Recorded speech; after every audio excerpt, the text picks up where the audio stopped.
ورجعنا لكم مع فقرة اكسكلوزيف، وأول اكسكلوزيف معانا هو إعلان نادي ليفربول الإنجليزي عن قائمة الأهداف المرشحة لجائزة أفضل هدف في شهر ديسمبر لعام 2024.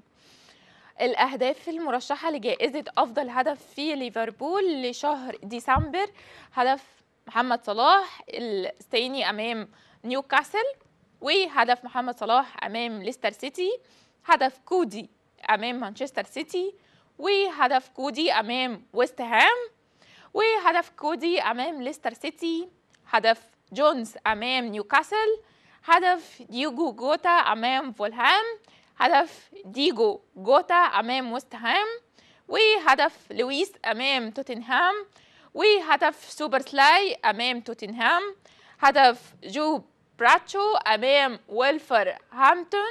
تاني اكسكلوسيف معانا اعلان رابطة الدوري الانجليزي المرشحين لجائزة افضل مدرب لشهر ديسمبر. المرشحين لجائزة افضل مدرب في الدوري الانجليزي عن شهر ديسمبر: ارني سلوت ليفربول، نونو سانتو نوتنغهام، ايدي هاو نيوكاسل، اندو. والاكسكلوسيف اللي بعد كده اصبح محمد صلاح في المركز العاشر برصيد 82 تمريرة حاسمة، متفوقا بفارق هدفين على ديفيد بيكنهام أسطورة مانشستر يونايتد، وعلى بعد 7 أهداف من جيمس ميليان. الاكسكلوزيف اللي بعد كده ترتيب الدوري الإسباني حتى الآن: على رأس الجدول طبعا ريال مدريد 43 نقطة، وبعدها أتلتيكو مدريد 41، وفي المركز الثالث برشلونة 38، وغيرهم زي ما موضح على الشاشة. اخر اكسكلوزيف معانا ترتيب الدوري الانجليزي حتى الان: على راس الجدول ليفربول برصيد 45 نقطه، وبعدها ارسنال 39 نقطه، وفي المركز الثالث نوتنغهام فورست 37 نقطه، وغيرهم زي ما موضح على الشاشه.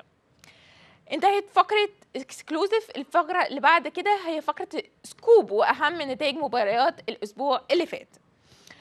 ابتداء من يوم الأحد اللي فات 29/12 انتهت مباراة ليستر سيتي مع مانشستر سيتي ب2-0 لمانشستر سيتي، وفي نفس اليوم انتهت مباراة ليفربول مع ويست هام يونايتد ب5-0 لليفربول.